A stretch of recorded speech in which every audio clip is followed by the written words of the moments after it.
According to a World Health Organization article in October of this year, carbon emissions are expected to cause 250,000 deaths more per year by the year 2030. The European Commission said in an article in September 2022 that 90% of the world's commerce is done through shipping lanes or maritime commerce. And in the industry's expected growth with the global population, it's expected to cause 13% of the world's carbon emissions by the year 2050 without any interventions. Today I want to talk about carbon emissions from the maritime trade and the effects it has on the planet. First, I'm going to tell you about the dangers of carbon emissions on the planet. Then I'm going to tell you about an exciting new invention that can help reduce fuel consumption and lower carbon emissions from shipping lanes. And then I'm going to tell you about some alternative fuels that have lower carbon emissions. So let me start by telling you about carbon emissions from shipping lanes.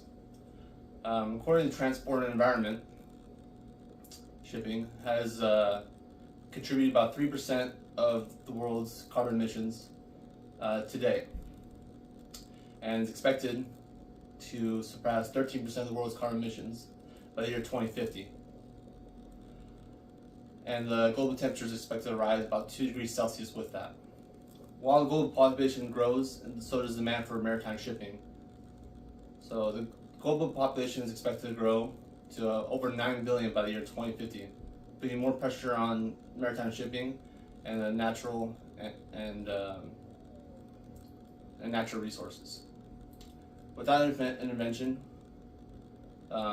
maritime ship commerce is expected to represent over 13% of the world's global emissions by the year 2050, and raising global temperatures by over 2 degrees Celsius.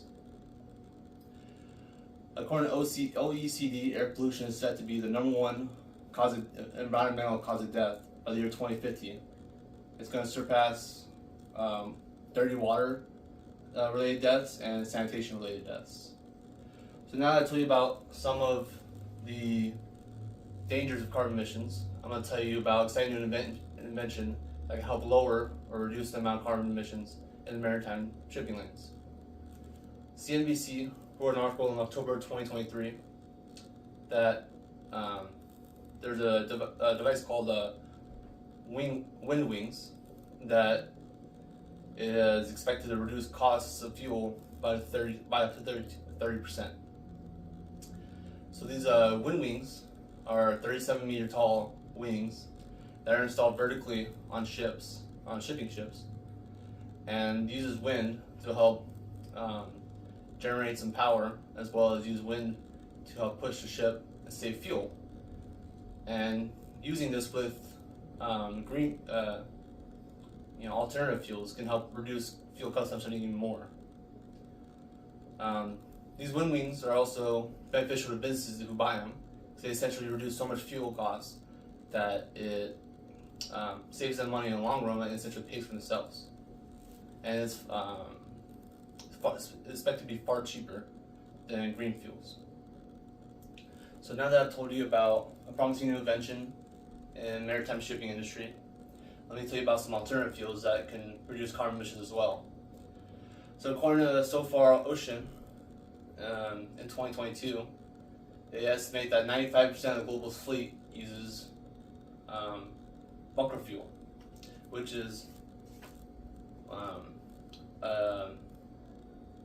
a dirtier version of diesel fuel, which causes more emissions. But since it's the cheapest fuel available, it's the most commonly used fuel. So there's no single catch-all to reducing carbon emissions from maritime shipping lanes, but it's rather several smaller solutions that help reduce carbon emissions and achieve the industry's goal of net zero emissions by the year 2050.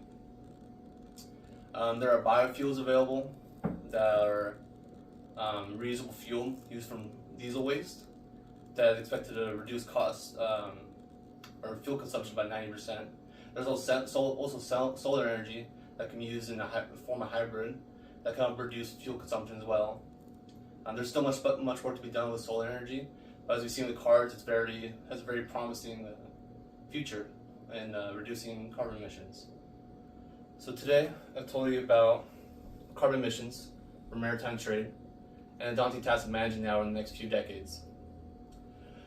First, I'll tell you about the dangers of carbon emissions. Then I'll tell you about an exciting new invention in the industry. And then I'll tell you about some alternative fuels that can be used to help reduce carbon emissions.